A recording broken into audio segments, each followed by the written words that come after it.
Okay, so hopefully you should now be starting to get quite familiar with the supply and demand concepts that we have looked at so far. So let's do a quick, 2-minute crash course on supply and demand, right? So typically with demand, we have kind of two ways that we look for it. We either have a range created demand where price is stuck within a range. We then see that rapid breakout to the upside as price initiates to the upside, and we can clearly see that somewhere within that range demand then stepped into the market. Or we have pivot created demand where we essentially see a sharp sell before the buy as price then rapidly expands to the upside. In both cases creating demand, where of course we can either draw the zones from there, and we would look for price to either return to those zones to then look for buys to catch that next bullish leg, and so on with the pivot created demand there. However, if you were to draw on, all of those demand zones within the market, they're pretty much going to be everywhere because, as we know, price is constantly causing imbalances between supply and demand.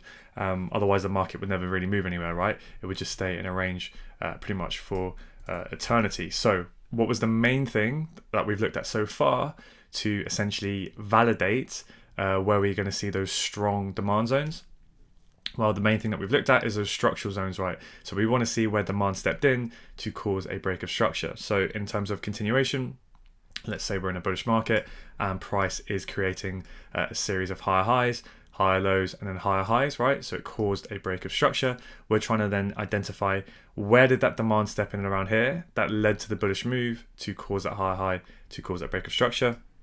Right, so we'd look for a zone somewhere within here, and then that then validates that this area of demand, whether it's range created, pivot created, a single candle, a fractal refinement, whatever, we're just trying to use that break of structure to increase the probability that this is a strong zone, so that when price returns, it will hold and it will give us a sustained leg for us to try and buy and ride that next bullish leg to the upside, right?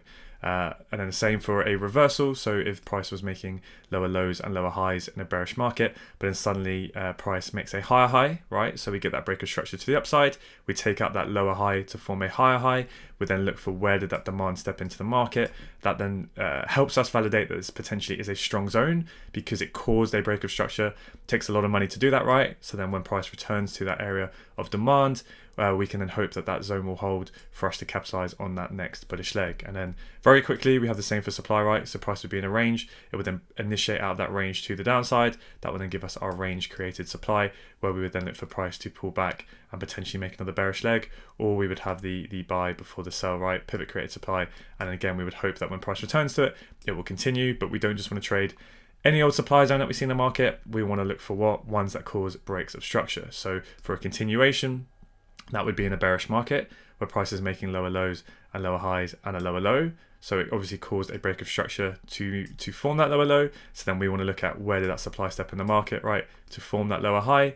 And then that's where we can look for price to then potentially continue that bearish leg. And then again, if a reversal, if we're in a bullish market with price creating higher highs and higher lows, and then price then formed a lower low, right, causing that break of structure to the downside, causing that first initial change of character, we would then try and anticipate where that supply stepped in the market and then look to sell from this area here, right? Because those areas of supply cause a break of structure, and the same for demand. So that's kind of the first out of two ways, right, that we've really looked to try and validate where those strong zones are in the market, right? All else things being equal, we're trying to identify those areas of supply and demand that led to a break of structure. So as you guys probably know from the title of this video and from what we've already mentioned in some of the earlier theory videos, the second main way we look at is what is called a flip zone. So let's just slowly go through this now. So this first example here of the supply and obviously the demand, this is pretty much just what we've gone through. So this is our standard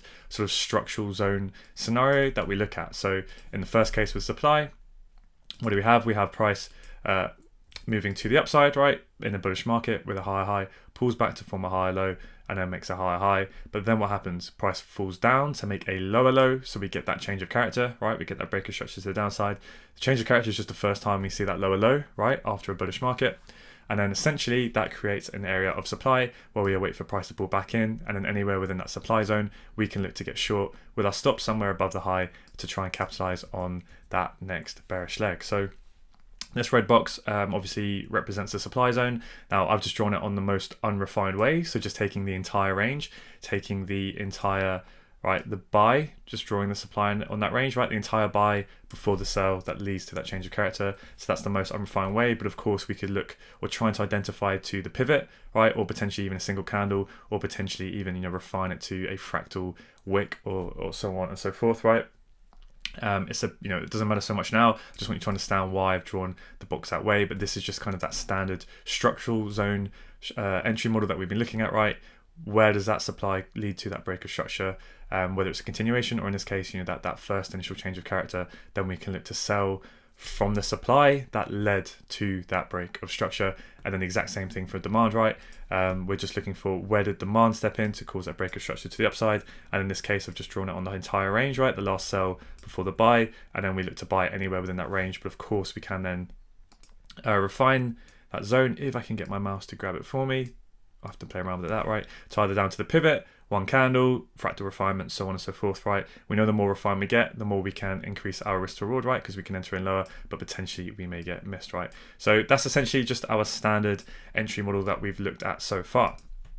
Now, the next thing that we can start to introduce is obviously flip zones to increase the probability or just another way, right, of validating what may potentially be a strong zone. So in this case, in its most simplest form, all we are looking at is where supply and demand are interacting, where they essentially meet, they have a bit of a battle, and then one of them essentially overpowers the other one and takes control. So we're not just, before we've only been looking at, what causes the break of structure, but now we're looking at where does supply end up taking out demand and where does demand end up taking out supply. So again, just to make that clear, before we've purely just been looking at what causes breaks of structure, right? We've just been looking at what leads to breaks of market structure, but now we're looking at what leads to taking out demand. Where is the supply that took out demand and where is the demand that took out supply? Okay, so let's look at this first case. So in this case, right, price is making higher high, higher lows, higher high, right? So obviously for price to make that higher high, what did it do? It caused a break of structure of this high. So somewhere within this leg, demand stepped in to cause that higher high. So that's what's denoted by this red box. We have some demand. So at this point, right, in the market, obviously we can't see anything else, just have to imagine that's not there. But as price is pulling back into our demand zone, all else things considered, what would we expect? Well, we would expect the continuation of that bullish order flow, right? We would expect this demand zone here to continue price upwards to make a higher high, right? It needs to break this high here, get that break of structure and make a higher high. Because that is what this demand zone's job is. Its simple job is for price to create a higher high, to fulfill those buy orders and then overpower supply to make a higher high. But we will often see in the market is price will come in, it will fill those buy orders, it will then attempt to make a higher high, right? So it will have a reaction, but it will fail to make a higher high. So it will fail to break this high here. And then what will happen is price will then come down. It will take out where that reaction formed, the start of the reaction. So that is what FR stands for, a failed reaction. Right, so as soon as price goes below that dotted line, right, as soon as that happens, the reaction has now failed, which means demand has failed to do its job. Right, so the minute we are below that dotted line, literally the very micro pip that price moves below where that initial reaction started, where demand kicked in to try to make the higher high, if it doesn't take out this high here and it fails to do its job and price starts to come back down, the minute we break below that reaction means we get a failed reaction, right? So that means that demand is now failing and then price moves down lower. We actually then take out the low. So this is where we get the change of character, which is essentially what we're looking over here. So now what do we have? We have demand failing, right? And we also have a market structural low being taken. So what that means is a lot of supply has stepped in somewhere to take out demand and to take out the structural low, right? So you can see here, all we looked at was the structural low going, whereas over here we have more confluence because we not only do we have structure being taken out, but we actually have that demand being taken out, okay? So then when price moves down and we had the failed reaction and we have the change of character, we have that structural low going, somewhere up here, supply stepped in. So where do we draw that supply zone? Just delete this in a minute, right? Basically anywhere within that buy, right, where the reaction started, that buy before the sell, that is our supply zone, okay? So the reason why I've drawn it with a bit, what looks like a bit of a weird box, you guys might not have seen that at this stage, it's just something that I use this tool here because essentially This box just represents supply, but it's a nice tool to use because it has a line in the equilibrium, right? That 50% level, the EQ. And what do we know? We haven't talked about entries in a lot of depth, but we can enter anywhere within the zone. But one of the things that we can do is we can always look to enter on the EQ just to increase our risk to reward, okay? So don't worry massively about this at the minute, right? I've spoken a little bit about it in a little bit of depth before. But you know, the main point for now I want you guys to just concentrate on is that we can enter anywhere within the zone, okay? So don't worry too much about how this box is drawn. We'll talk about this in a lot more detail, but essentially it's just using this fib tool here. I'll just show you where it's drawn actually now. Let's see which one it is that I use. I believe it would be one of the favorited ones, so it's not in here.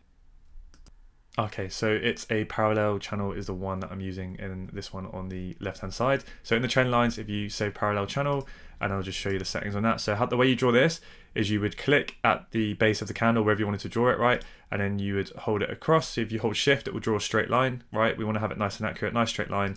And then you click again. And then if you move it up to basically the height of the range that you want to draw it, and then boom, there you have your supply zone. But the reason why it's useful is just because it gives that nice equilibrium level if you want to enter in the middle of the zone. And if I just show you the settings for that, essentially that's how I've got it if you want to copy that template. But for now, like I said, all I want you to focus on is that this essentially just is another way of drawing a supply zone, okay? So yeah, and that's it. This is basically the highest probability way that we have of looking for supply and demand. And essentially, it's just a flip plus a chock. That's the most simple way I can describe it, okay? And all that means is that we have demand, and then it flips to supply because supply is now in control, and it also causes that change of character. So that's why it's called a flip and a chock. So here, all we have is a chock because we've just been looking at market structure being taken out, right? And then we look for what caused that change of character, what caused that break of the high or the low, and then we look for price to come back into it, right? But here, we do have the exact same thing. We have the chock, but before the chock, what happens? Well, we see that battle between supply and demand. And that's what key. The key thing that you need to see here is you need to see this reaction occur, because you need to see the battle occurring. If the battle doesn't occur, then we're not as interested, right? What we want to see is this happen, because what it means is that demand tried to hold and it tried to make the higher high, but the fact that that reaction then failed and came down, you have to think about what does that mean in reality? But what it means is that this supply must be really strong because this demand was significant, right? Because if price, like here, right, it just goes up and it just melts straight down, yes, it did take out a strong low, right? Because that low should hold and it should make a higher high. But if price is coming straight down, maybe actually there wasn't that much demand in this overall area.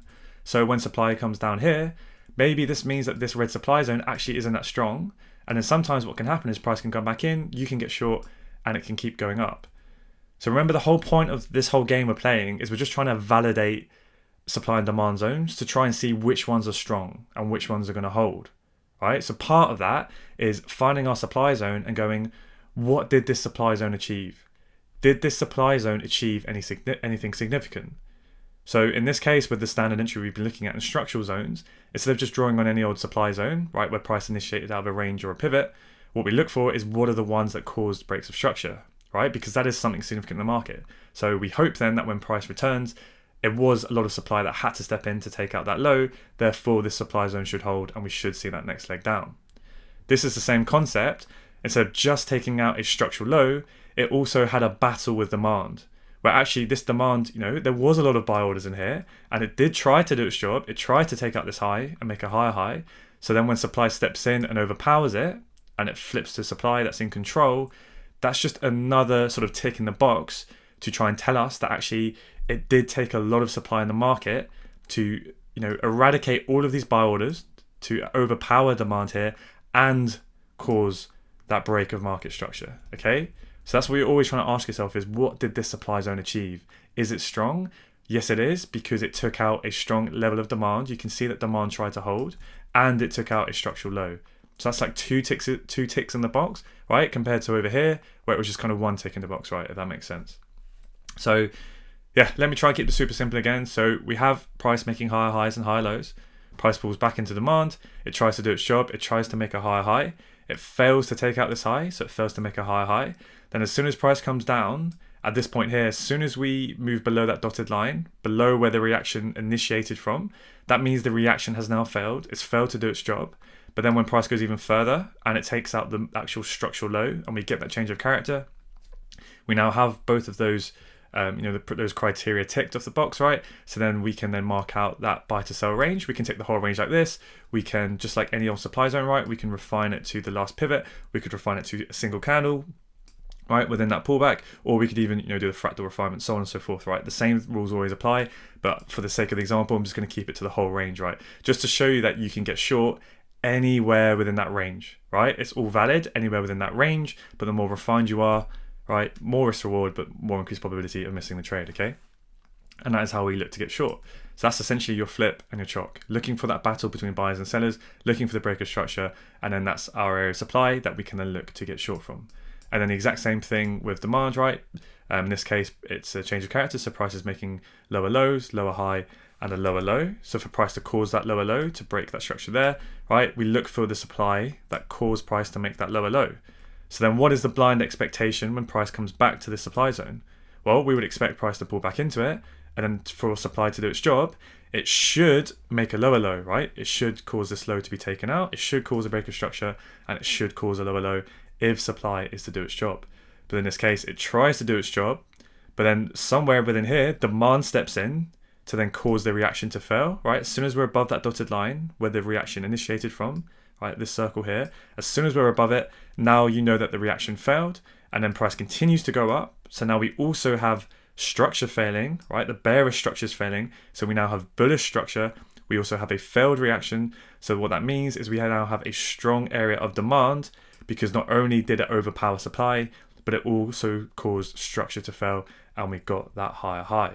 So exact same thing again, right, as we looked up here, but the opposite. So then we can mark out this whole sell before the buy range as our area of demand, or of course we can refine it, to a pivot, to a single candle, or a fractal refinement, so on and so forth. And that's it really. So before, right, like I said again, we're just going to keep going over this and just hammering it in, right, until we really just drill this into our subconscious.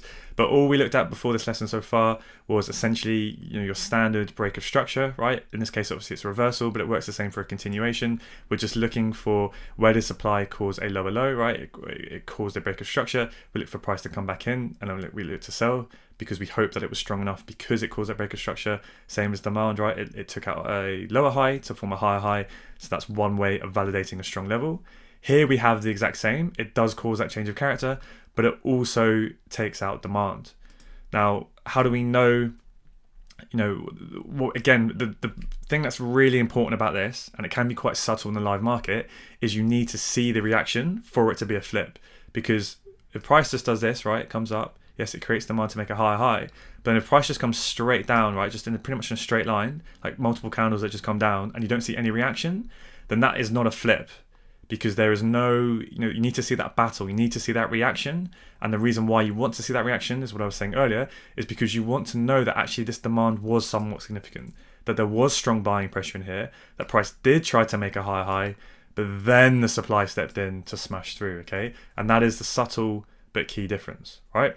So your flip plus your chalk, this really is kind of your A+ setup in terms of your execution entry, in terms of wanting to see not only the reaction failing, right, so seeing the supply to demand flip in this case, but also that it leads to that change of character, that it leads to a break of structure at the same time, right? Because that is essentially your structural zone and your flip zone combined together. So then when price comes back within here, that is a very high probability zone. Okay, now the final one we're going to look at is a bit more aggressive. All right, so this is your A+ setup. This is the best. This is a bit more aggressive because we only have the flip. So you can see here, this is only a flip. This is only a chalk, right? But this is obviously both of them. Okay, pretty simple stuff. So what's the subtle difference here? Because sometimes this can be a little bit tricky to see in the live market, the difference between them, but it's very, very similar. So we have price creating a higher high, pulls back to form a higher low, then we make a higher high. So obviously to cause that break of structure to the upside, to form that higher high, right, we must most likely have a demand zone that caused that higher high. So then when price comes back in, if demand is going to do its job, what should it do? It should form a higher high. It should take out this high. But if price goes up higher, you see the reaction happen. Remember, seeing the reaction is so key. You need to see price trying to make that higher high so that it validates that there is an area of demand here. So as price goes up higher, and then as soon as it comes down, and as soon as it's below that dotted line, right, below where the initial reaction essentially originated from, where that reaction initiated from, as soon as price comes below it, as long as price never took out that high, right, so it didn't do its job, The minute we are below that dotted line, you now know that the reaction has failed, okay? So what that means is, just like before, this whole area, this buy before the sell, once we go below that failed reaction, this whole area, denoted by the box, is your area of supply that took out demand, okay? So what you can see in the difference here is price doesn't cause a change of character yet, right? So it's still technically within the demand zone, right? If I draw the zone across, it's still within here, right? So there could be still some demand orders lower in the zone that now could be filled, and it could go up now, right? There could be, this is the risk of this setup, there could be some nice buy orders left within here, right? That wasn't initially tapped into from that first initial reaction, and this is the risk, because you could be looking to get short, but price could go up higher from here, okay? Because what? We don't have the change of character, we don't have that entire supply zone failing, right? Like we did over here, before price comes back in for you to short. So this is why this is riskier, because you only have the flip, you only have the failed reaction, you don't have the change of character to truly give you that extra confirmation that price has taken out the entire supply zone, and then we come back in and we go, okay? So hopefully it's a bit kind of, you can see why this is riskier, because you're trying to get short, and there's the potential that price could fill some orders within here and it could go up higher. Okay, so obviously again, this will come with testing what makes most sense to you, and just time in the market for whether you are happy to take just flips, or if you want to see a flip and a change of character, right? You want to see that break of structure as well. So, the obvious advice I can give you guys is, especially as you're starting out, only focus on the flip with the change of character. So stay away from just flips at the start, because they are much lower probability, they are a lot more aggressive, right? Because you're getting in where price could just go higher, it could fill up some orders within here and go. So you may take more losses. Now, as you get more experienced and you're good at picking higher time frame areas of value, and you're good at putting all of the confluence together, then you can get a bit more aggressive and potentially look at flips on their own if you want to, because sometimes what will happen is just this exact sample here where we'll get the failed reaction, price will come back in, you may go, okay, I don't want to get short from here, I want to wait for the change of character first, and then price can just go, right? And then it doesn't always come back up to this level, and you may have to look for entries further down, which obviously isn't always ideal. So you may not get an entry.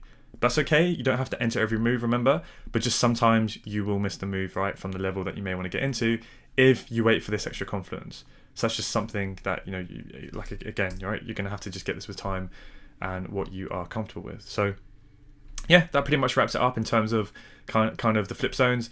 This is obviously what we've been looking at so far, just a very clear structural zone. We're just looking at where supply and demand led to a break of structure to try and validate the zone. This is the exact same thing, except we look for the battle between supply and demand first, right? The major key here is to see that reaction. We want to see demand try to do its job, but then supply step in, cause a reaction to fail and the change of character, and then we look to get short when price comes back into there. Same for demand. Here, we're only looking for the reaction to fail. So what that means in reality, right, is the minute that price is below that dotted line, below where the reaction initiated, right, you can then draw your supply zone on, right, this box here, right, and you can basically get ready to sell, whether you put your order or you wait for price to come in and you just sell at market. But you're essentially getting short before we have the confirmation that price has taken out that low. So you're running the risk that price could fill up some demand within here, right, lower in the zone, and then it could be enough to actually go. That's why it is riskier, okay? So now what we're going to do is we're just going to apply these flip zones just to that price action model that you guys should be very, very familiar with now. We'll quickly go over this, and then then we'll hop onto the charts in the next lesson, and we'll do a full walkthrough just to see how the theory actually applies in reality. So what do we have here? Well, let's just go through this. So we have the 4-hour chart with this thick line, clearly bullish, right? So we are making a series of higher highs and higher lows. So we come up into this old supply zone, right, from previous price action. Price then fills up that supply, and it's enough to initiate a pullback. So we get a swing pullback, and then price forms a higher low, and it moves to the upside, and we get that break of structure, right? We get price forming a higher high. So what did we look at before? Because price cause that high high and cause that break of structure, that gives us that structural area of demand, right? So that's just standard, and that is what this is. But the slight difference here is that we understand that it's also a supply to demand flip, which increases the probability even more, because not only did it cause a break of structure, what did it do? It took out supply. And this supply is valid because you can see the reaction, right? It tried to do its job, it tried to form a lower low, but what happened? Demand stepped in and caused price to fail because it didn't let supply do its job. Remember, A supply zone's job is to try and form a lower low. So if demand steps in before it can do that and causes a higher high, then we have both a break of structure and we have a failed reaction. We have supply flipping to demand is in control, and that increases the probability of this zone. So this zone is a flip and a chock, right? So price continues its next swing leg, it has a bit of a minor pullback and it goes up higher, and then we come into another 4-hour zone, right? So this could be a flip zone. It doesn't matter too much, but price is in here. So now what do we expect? Well, we expect there's a possibility that we could now get a 4-hour pullback, right? Into the discount of this zone, and potentially to come down and mitigate that extreme demand zone, that extreme flip zone. So what can we do to increase the probability that this pullback is starting and that we're not going to get potentially short in a full signal, because price could easily just pull back, right? And it could keep going up higher. Well, we can wait for a 4-hour change of character to take out that 4-hour minor low, right? What is that 4-hour change of character? Most likely, right, it's not guaranteed, but most likely going to be on a lower time frame. Say the M15, that 4-hour minor low is most likely going to be a M15 swing low, right? So when price then gives us that 4-hour change of character, that is most likely going to be an M15 break of swing structure to the downside. So we get a 4-hour change of character, which is most likely going to be now the 15-minute, right? The blue line being in a bearish trend, right? And that is when that gives us a lot of confirmation when this happens that potentially now the M15 is bearish to initiate that 4-hour pullback, right? So that's not a full signal and that we don't go on to make higher highs. Now, what else can we use to increase the probability of this pullback occurring and for where we could potentially look to short? Well, we can look for M15 supply that comes into the market. So before we just looked at where did that supply cause that break of the swing low, right? Then we get that structural supply zone, and that is where we look to get short. How can we increase that probability even more? Well, now we understand what flip zones are, right? So in this 4-hour leg up here, we had this 4-hour minor pullback to then move to continue the swing leg, right, up into that supply zone. It's very likely that that minor 4-hour pullback, if we were to jump down onto a 15-minute time frame, was a M15 demand zone, right? That caused an M15 higher high. So when then price pulls back into that demand zone, we want to look for, was there a reaction? Did demand try to do its job? Did it try to form a higher high, right? As long as it doesn't take out that high and it fails to make a higher high, and then price comes down, the moment it breaks below that low there, where the reaction initiated from, right? So we go below the dotted line, we get that failed reaction. We now know that it's likely supply is in control and this demand zone is failing. But if we also get the change of character at the same time, now we have a flip and a chock, right? So that's now our A+ setup. So then we can look for price to come back into the supply zone that not only caused a structural low to break, but also caused significant demand to fail. We now have that chock and that flip, that demand to supply flip, right? And now this is a high probability M15 zone to play the M15 bearish trend short, to play that 4-hour pullback, right? And that is, how we can validate those zones even more to play that and increase the probability that this will go and that it's not a full signal and we're not going to get stopped out if price was to continue higher, okay? So hopefully that makes sense. Then obviously price then has a deeper 4-hour pullback into the discount of the leg, down in towards our 4-hour flip zone, because remember this demand did what? It took out this supply zone, right? It had the reaction and then demand stepped in to take out that reaction and cause that break of structure. So now we know this is an extremely strong 4-hour zone, so we could get long here, but maybe, we're not sure and we want to wait for a little bit more confirmation that the 4-hour higher low is in place. So what can we wait for? Well, before what we looked at is purely just a market structure break. So we wanted to see the M15 make that first higher high, right, after a series of lower highs. So we wanted to see that change of character, right, which is then what we get over here. What also can we then increase our probability that that 4-hour high low is in place and the M15 is switching bullish? Well, we would look for that demand zone to be created, right? And we would look for the demand that led to that change of character, that led to that break of structure, that led to that higher high, right? And that would give us a strong demand zone. Now, also, do we know, right, that can increase the probability of that being a strong zone? Well, we look for one that also took out supply. So how do we know that it took out a significant supply zone? Well, we need to see that reaction first, right? We need to see that battle, and that is really key. So when price pulls back up into this supply zone, right, this M15 should be a strong supply zone because it caused the break of this low, right, to form that lower low. So now we have a structural supply zone right here. Price comes into that supply zone. It tries to do its job. It tries to make a lower low, but it fails to take out that low, right? It fails to do its job. And then demand steps in to not only cause the reaction to fail, because remember, the minute we are above the reaction, right, we don't need a change of character. We just need to go break above where that reaction initiated from. As soon as we're above it, above that dotted line, we now know it's very likely that that supply is going to fail.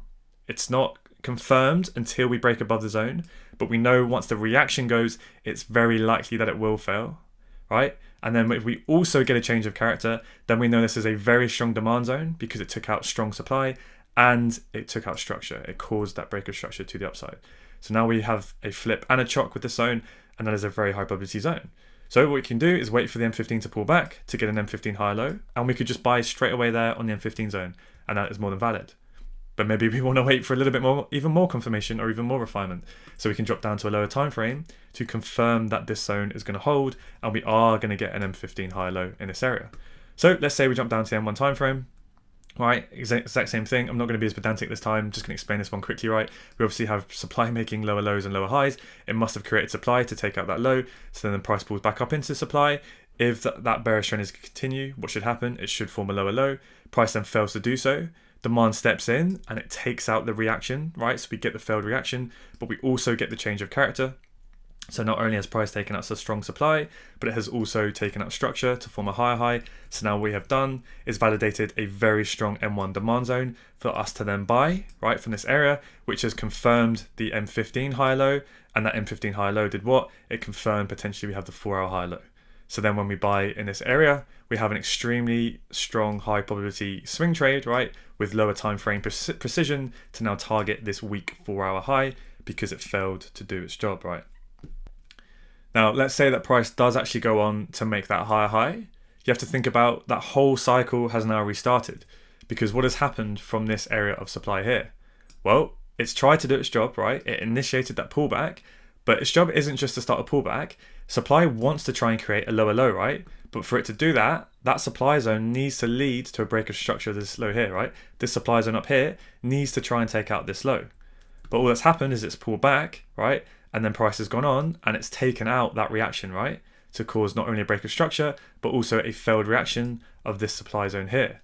So then what would happen when we would look later on is somewhere around here, we would try and identify where that 4-hour zone was, right? That led to that break of structure, that led to that zone being taken out. And then we can do the exact same process over and over again, right? Dropping down through the time frames, looking for that flip zone, right? Takes out supply here, reacts, change of character, demand flip, right? Draw on the demand, price comes in and we get long, target the high, so on. And yeah, so forth. So that wraps up the theory. Hopefully it's starting to make a little bit of sense. Watch this as many times as you need to. Recreate these diagrams as well is something I'd always highly recommend. That goes for all of the ones that we've looked at so far on the course. I've obviously provided the screenshots of these annotations below each video, but I would really recommend doing the exercise of making your own ones, drawing them out, because just the process of doing it will really kind of help to just to put it deep in your subconscious and help you identify where there may be any subtle gaps in your knowledge thus far. But anyway, I'll leave that there. In the next video, we're going to hop on the charts and obviously take a look at how this plays in reality, because of course we're not always going to get these nice, perfect utopian examples where price moves really slowly and we don't get any full signals, right? Of course, it's going to be a little bit trickier in the live market, but yeah, let's take our time on the markets and we'll give it a go and see if we can identify those. But what I will actually say, just before ending this, is if you guys feel a bit confident, is have a quick go on the charts now, whatever currency pair you've been using thus far with all of the exercises to draw on your zones. Obviously you should now have your structural zones drawn on. Just go over and have a play and see if you can identify where these flips are happening. So look at old supply zones and then look at where demand took them out and see how they react. Does it make those demand zones hold even stronger? And obviously look at where demand takes out supply. Sorry, where supply takes out demand. And so on and so forth. Because then when I go back through them on Eurodollar, it will just make the exercise even more useful if you do it before I go through, and then you can see how my thought process is as we go through it together. But yeah, I'll leave that there. Have a go with it and see how you get on. All right.